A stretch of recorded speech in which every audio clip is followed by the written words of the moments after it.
Hello and welcome to The Pulse, the show where we discuss issues concerning us, you, me and the society at large. My name is Tina Jha. On the show today, we talk about cyberbullying, a form of harassment that takes place using electronic means. The increasing access to affordable data service has given rise to this faceless evil worldwide.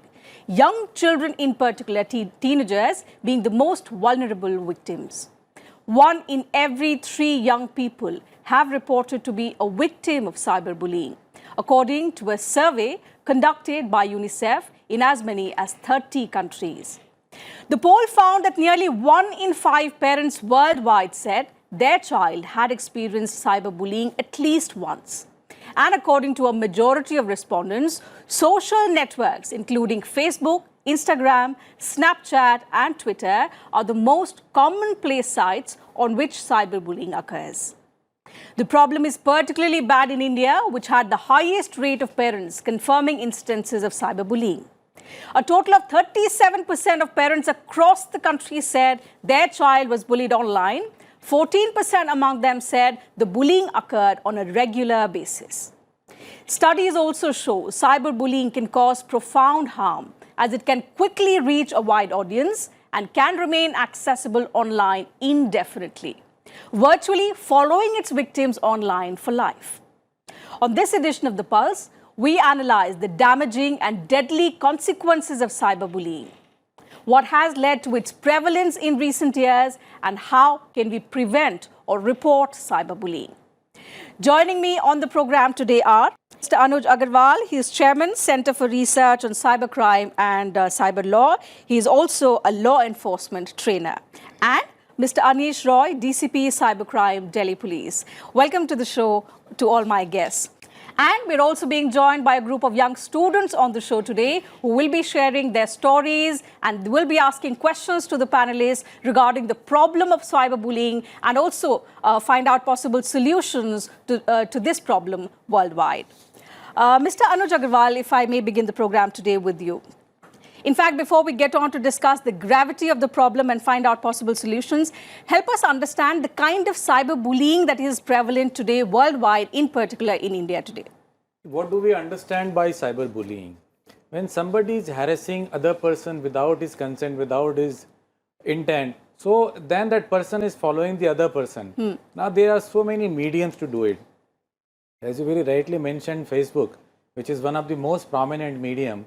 Apart from that, it can be anything and everything. It can be an email, it can be WhatsApp messages, it can be on the LinkedIn, and it can follow the person wherever he or she goes. So that's what the gravity of the problem is. You just can't get out of it. You can be in school, you can be at home, you can be at a mall, you can be at a restaurant. This cyberbullying and that person who is following you is always goes with you. So across the world, this is becoming the most prominent problem. You see, earlier there used to be physical bullying, but the law and the society has really taken care of it.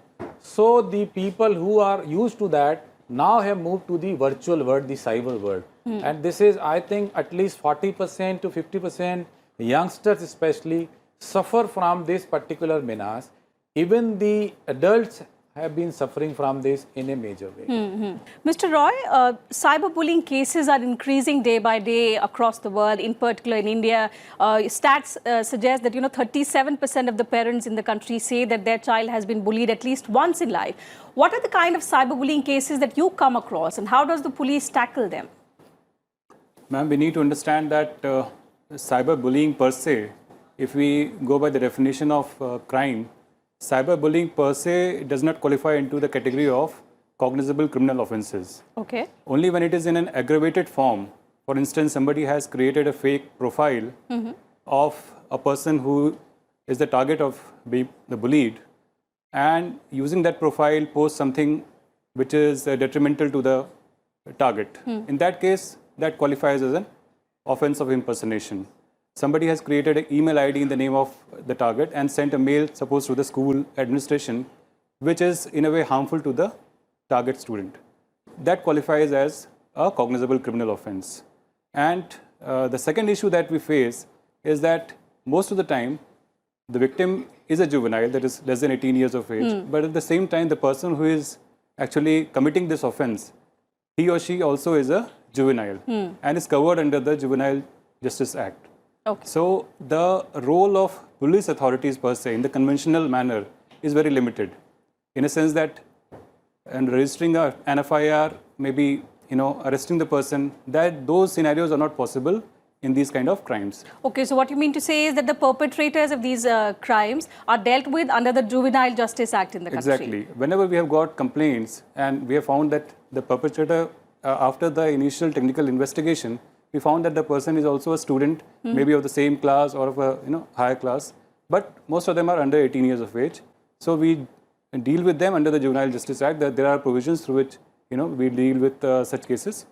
So it doesn't come under the conventional cognizable criminal offences.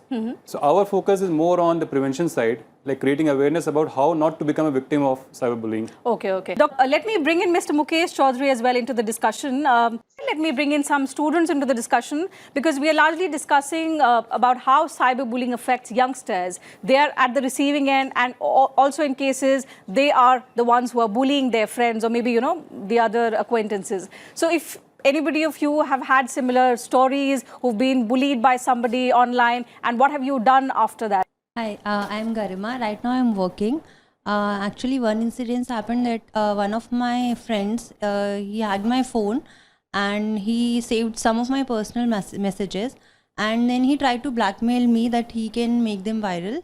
And I just did not know if this is a crime or not. I just told him that I can report against you, but honestly I did not know what should I do. I tried to find something online, I could not find it. So basically the thing is, most of us are not even aware what we can report to, and if we want to, where we should go for it. Okay. So if anyone can tell me that what kind of crime it is. And okay, I'll take your question to Mr. Roy, but in case we can take 2-3 questions and then we'll come back to the panelists in one go. Hello, I am Surbi and I am from IMC. So I have a personal experience where I have a cousin. He is maybe 12 years old, and I don't know how, but what we realize from the way he behaves, that he has watched a lot of porn. I don't know how, or maybe who has shown him all that. But what laws do we have in India as far as porn is concerned? It is so easily available on internet. Everyone can easily access it. So how is it what stand do we have for it in our country? All right, one more question. My name is Tavleen and I am 16 years old, studying in Alcan Public School. I have seen that the awareness in parents, like the people who are working for like their maids in our house, they don't really know about cyberbullying. Like you said that you have given guidelines, they don't know about the guidelines, they're illiterate. So what are the solution to get them aware about it? Like people, like everybody have internet now these days, everyone have Jio and all. So there are children who are going to government schools not speaking English well, they are bullied really badly. So what is the solution to get them out of it, to make them aware, and the hesitation they have to reach the law, the police. Definitely. They have the hesitation, like the social pressure, what they will say. So what is the solution for Mr. this? Roy, let me bring that question to you. Ma'am, as far as reporting is concerned, now the Government of India has come up with the Ministry of Home Affairs. It has come up with a cybercrime reporting portal, cybercrime.gov.in. So all kinds of cybercrime, including bullying, online harassment, can be reported on this online portal, and it will land to the concerned jurisdictional police station or the state cybercrime authority, and they will, depending on the gravity of the situation, suppose it involves child sexual abuse material, as one of the persons in the audience said. In that case, it is taken up very seriously. The state level cybercrime investigation agency, it deals with it directly. As far as the blocking of the content is concerned, taking immediate legal action is concerned, they deal it. Okay. If it involves other kind of routine cyber crimes, in that case it is dealt with the district level or the police station level investigation teams. So online reporting is there. At the same time, the awareness part, every state, every police unit is dealing with it in different ways. For instance, in Delhi Police, we are actually engaging with the school teachers Okay. So we, as a strategy, our police station and the district level authorities, they go to the schools and they make the schools aware of, the children aware of various threats on cyberspace, including on social media. We at the headquarter level, we engage with the school computer teachers, and where no computer teacher is there, the teacher who ordinarily deals with these kind of issues. And we have been conducting workshops for the computer teachers. So it is a one-day workshop in which we call the teachers, and they are basically sensitized about the various cyber safety issues which we have noticed as law enforcement agencies, and also tell them about ways and means through which they can intervene in this. And are there sensitization workshops within the department as well? Because more often, as she also pointed out, I also know of a few cases where the police is not too keen on reporting these cases. So there is obviously a rampant need to sensitize those in the police who should understand the gravity of the problem. Definitely, ma'am. And this is a continuous process. So the sensitization, you see, the sensitization started with sensitization about sexual harassment, for instance. Now, as cyberspace is gaining prominence, the sensitization has now moved to how various activities or various harassment could be, performed using cyberspace. That kind of sensitization and how the law actually, because there are special acts for, IT-related crimes, cyber crimes. So sensitization and training on these issues are being done on a continuous basis. And it is a continuous process which is being done, including the sensitization of not only the specialists in the field, like those who are investigators. At the cutting edge level, our head constables, our constables, they are also being sensitized in the form of basic training material. When they go for their basic training, they are taught about these aspects. Refresher training, they have refresher training courses about 6 months, 1 year. There also they are told about how to address cybercrime, what are the various natures of cybercrime. So all these things are being continuously done, and the reporting part is very important. So reporting, online reporting is there. Everybody who feels that there is a cybercrime which is taking place, be it with your immediate family members, be it somebody who is working in your house, I think you can report it online, and thereafter the natural course of the law will take place. Okay. Mr. Agarwal, to the point that he made regarding the training of personnel, as a law enforcement trainer, are you taking care of all these things? Yes, of course, but you see, the technology proliferation has taken place so fast, and the number of policemen across the country are around 15 lakh. It is taking a lot of time before everybody is trained, sensitized and made aware of. And that's a big task. Okay. So what we need to do is, of course, we need to train physically, personally, but that's not going to be possible any time in near future. So we need to create a lot of small videos. And I have also recently written a guidebook for the law enforcement agencies that how to handle these investigations. So this is, I think, a multi-pronged approach we will have to take. And what is also happening, unfortunately, from the society as well as sometimes from the law enforcement perspective, that people are in the denial mode, which is very risky. Neither anybody in the society, including parents, teachers, counselors, nor anybody in the law enforcement should take it very lightly.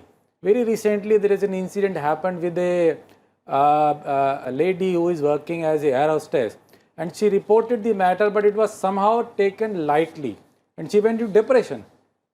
So I think it is very important that whenever at the beginning somebody reports, it must be taken seriously by everyone, including parents, social as well as law enforcement, and it has to be tackled then and there. Because we've seen in recent years the deadly consequences it's happening. If it goes beyond that, the person comes to the psychiatrist, and then the person comes to the senior officers, and then they go to the legal person. No, it becomes multitude of the problems. Otherwise, if it is tackled at the early stage, I think it can be easily resolved, as you very rightly said, that they are very well equipped and the people can be tracked. So nobody should feel that they can take this route of anonymity and create this kind of a nuisance in the society. No more. Stringent action must be taken at the earliest. Yes. But there has to be some sensitization from everybody that please tackle it at the earliest. Mr. Roy, one quick question from you. In case the bullies are not teenagers, they are not juveniles, how does the police deal with such perpetrators? In that case, ma'am, they come under the conventional provisions of law. They will be treated as the criminals, ordinary criminals are treated. Okay. As ma'am rightly said, that suppose the person engages into impersonation, creates a fake account or creates a morphed, uses a morphed image and creates an account, in that case, he is also guilty of forgery. Yes. And forgery for the purpose of cheating, because there is a harm of the reputation of the person who is being impersonated. So these kind of sections get attracted, and these are serious sections. They entail imprisonment. Some of them entail imprisonment up to 7 years of age. So it is a serious offence, and if the person is not protected under the Juvenile Justice Act, and you see the Juvenile Justice Act also is not an act which protects you and makes you immune to such criminal actions. It is only, its premise is based on the fact that being a child under 18 years of age, you need reform more than imprisonment as a means of intervention. So definitely when under the JJ Act action is taken, parents get involved. So that kind of enforcement is there, and that is for a child involving the parent and coming to third agency, that too is a very uncomfortable situation. So it is not something that it's a cakewalk and you go to a law enforcement office under Juvenile Justice Act. You go to, in fact, the dedicated courts meant for this. It is not that easy. So that too is a punishment. If the person is above 18 years of age, definitely he is charged with these offences, and that has a significant bearing on his or her future career options and things like that. It has a bearing on his life forever. So whenever they indulge into these kind of acts, they should be aware of the consequences of once they are caught, and which is very often it is done because digital footprint is something which is always there. Okay. So getting caught is highly probable. So they should be in fact discouraged from getting into such kind of activities. I believe the problem today is that we all of us have nuclear families. We don't spend much time with our child, and that's why we are not able to identify what our child is going through. So perhaps are there any indications, any signs through which that can help parents to identify if they're being cyberbullied? So the unwanted contents can be censored, and you see it's very similar. There has to be something called net etiquette. As a parent will not allow a child to drive a car before he or she gets to say 18 years of age, similarly the internet access has to be restricted. I'm not saying stopped at all, because it is obviously a knowledge source also, but it has to be similarly restricted, and the child has to be told the net etiquettes, what to watch, what not to watch. So I think it is a guiding, it is hand holding. A lot of parents are actually trying to stop. Now that stop becomes more of a craving, let's see what is there, why they are stopping. Yes. So I think no stopping. Perhaps when you just start guiding. curbing, there are chances that it grooming, might happen. There has to be guiding. Mr. Agarwal, because technology these days is on our fingertips, can we devise mechanisms? Can we have mobile applications? Maybe something that can alert the parents if their children are venturing into these strict no areas. Very good question you've asked. I think this is one of the ways. The parent can continuously monitor the activity of the child, because most of the parents these days, the husband as the wife, both are working, and I think for the good thing. So there are applications which are available commercially in the market, which if implemented on the mobile or on the computer can discreetly inform the parents either on a regular basis or on a sample basis that the activities of their child, and then remotely they can either stop the entire thing or they can guide their child away from that. And it is very similar as you put a remote camera and monitor your house, that if somebody is walking into your house in your absence, it is similar to that you can put that kind of an application in your mobile which you are giving to your child or the computer, and you can keep monitoring from wherever you are. So I think certainly, you are free. that can be a big help to parents who are not physically present with their children 24/7. You are free to pursue your profession, and you can still connect with your child and its activities, and then you can guide the child, because most of the time it also happens that the children are not going to these sites intentionally. They somehow land there, because while they are searching or browsing something else, they simply land up there. Similarly, from their behavioral point of view, they may not be very aware that what they are doing, if they are following somebody, they are putting certain words in somebody's Facebook or on the WhatsApp, they are actually bullying or actually threatening, because for them it may look like a normal behavior, as somebody rightly pointed out, that it is happening in their house, so they think it is very normal. Yes. While the other person, the other child is taking it as an Yes, offense. because perhaps they don't Yes. know where to draw the line. They For them, draw the maybe line. it's fun. So I think the parent, they must use these kind of facilities. They are technically available and at a fraction of cost. I mean, they are not at all costly, and they must do it. And the net etiquette and little bit control on the usage of the internet, at least in the absence of the elders in the house, has to be there. Okay. All right. So what we've been discussing over the past 1 hour on the discussion with an eminent panel today is that cyberbullying is far more rampant and serious than we make out to be. But the answer to online bullying and trolling is not to troll the perpetrator, because that way, as we've discussed earlier as well, the vicious cycle would continue and continue. So we need to teach our children to stand up to bullying, but that does not mean flooding the wall of the bully with much more hate. We need to make them aware of ways to deal with the problem at multiple levels, at homes, in schools, and of course the society also collectively owes a responsibility. It is the responsibility of parents, teachers, as well as the society, as I said, to work towards preventing and reporting cyberbullying. So thank you to all my guests today for joining us on this edition of The Pulse and sharing your perspective with us. Thank you to the audience as well for sharing your stories, asking wonderful questions to the panelists. In case you missed the television broadcast of the program this Sunday at 8 p.m., you can watch our program online on YouTube and Twitter, and you can send in your feedback and suggestions about the program as well. We'll see you same time next week with a focus on some other subject. Thank you very much for your time.